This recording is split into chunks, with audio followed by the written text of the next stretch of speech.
പൂച്ചേനെ നമ്മൾ പൂച്ച സാർ എന്ന് വിളിക്കണോണ്ട് ഒരു തെറ്റുമില്ല. കാരണം പൂച്ച എന്ന് പറയുന്ന മൃഗം ഒരു ഓൾമോസ്റ്റ് പെർഫെക്റ്റ് ഇവല്യൂഷൻ സംഭവിച്ചൊരു മൃഗമാണെന്ന് പറഞ്ഞാൽ നിങ്ങൾ വിശ്വസിക്കൂ.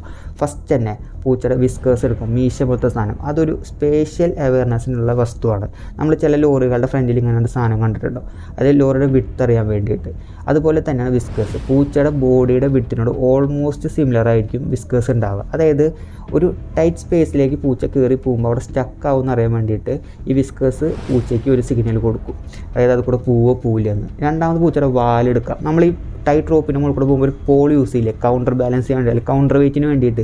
അതുപോലെയാണ് പൂച്ചയുടെ വാല്. പൂച്ചയ്ക്ക് വളരെ തിന്നായിട്ടുള്ള സ്പേസ് കൂടെ നടക്കണം, നിങ്ങൾ കണ്ടിട്ടുണ്ടോ? ഈ വാലാണ് അങ്ങനത്തെ തിന്നായ സ്ഥലത്ത് കൂടെ നടക്കാൻ പൂച്ചേനെ ഹെൽപ്പ് ചെയ്യണത്.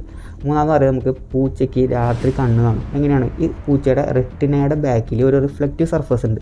ഈ ലൈറ്റ് വന്ന് 2 വട്ടം ആക്കുമ്പോൾ പൂച്ചയ്ക്ക് ഹ്യൂമൻസിനേക്കാളും ഓൾമോസ്റ്റ് 6 times മോർ രാത്രി കാലങ്ങളിൽ കണ്ണ് കാണും. വേറൊരു കാര്യം ശ്രദ്ധിച്ചിട്ടുണ്ട്, പൂച്ചയ്ക്ക് ഭയങ്കര റിയാക്ഷൻ ടൈമാണ്. അത് റിയാക്ഷൻ വളരെ കുറവും, റിയാക്ഷൻ സ്പീഡ് വളരെ കൂടുതലാണ്. ഹ്യൂമൻസിന് ഓൾമോസ്റ്റ് 150 മുതൽ 300 millisecond റിയാക്ഷൻ ടൈം. പൂച്ചയ്ക്കോ 20 മുതൽ 70 millisecond. വളരെ ഫാസ്റ്റാണ് പൂച്ച കാര്യത്തിൽ. അതായത് നിങ്ങളുടെ വീട്ടിലുണ്ടാവും കിങ്ങിണിയെന്നും അല്ലെങ്കിൽ മണിക്കുട്ടി എന്നൊക്കെ പറഞ്ഞ പൂച്ചകൾ. അതിനെ ശ്രദ്ധിച്ച് നോക്കിയാൽ അറിയാം, അതൊരു ഓൾമോസ്റ്റ് പെർഫെക്റ്റ് ആയിട്ടുള്ള ഇവല്യൂഷൻ സംഭവിച്ച ജീവിയാണ്. അതിനെ അങ്ങനെ അണ്ടർ എസ്റ്റിമേറ്റ് ചെയ്യാൻ പാടില്ല.